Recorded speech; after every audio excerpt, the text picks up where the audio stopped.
I knew this was coming.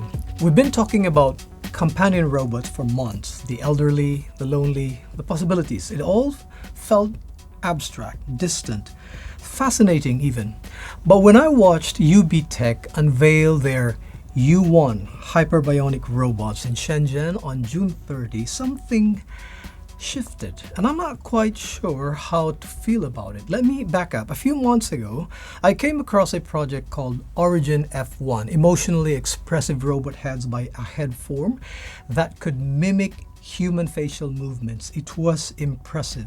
But now UBTech has actually launched their U1 series, mass-produced lifelike robots designed specifically to be companions, not helpers, not workers, companions.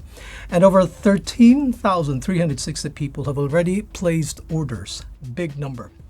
Now, I wasn't at the Shenzhen launch event, but I've watched the clips, and what struck me wasn't just the technology, it was the styling. These weren't robots designed for the elderly.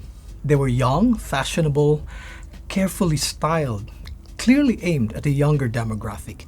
UBTech even talks about customizing their physical features, making them look the way you want. I don't want to sound like I'm judging something brand new. I'm not here to say this is bad, but I am asking questions because 13,360 orders in just a few weeks isn't a niche experiment. The robots have 88 degrees of freedom, can mimic subtle facial expressions, smile, tilt their heads, respond to your voice. They're designed to feel real.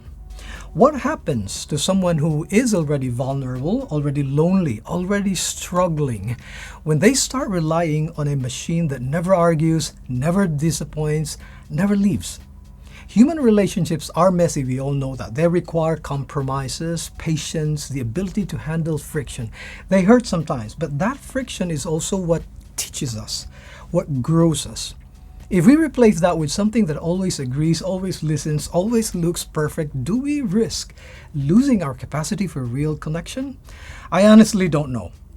Maybe I'm overthinking it. Maybe this is just a new tool and people will use it wisely. Maybe it will genuinely help people who feel isolated. But the speed of it, 13,360 orders in weeks, tells me this isn't a slow, cautious adoption.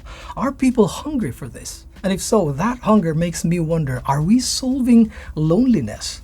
Or are we simply giving it a prettier face? I don't have answers today, but I think it's worth asking the question out loud. Because if we're going to share our lives with machines that look and sound like us, we owe it to ourselves to think carefully about what we might be giving up.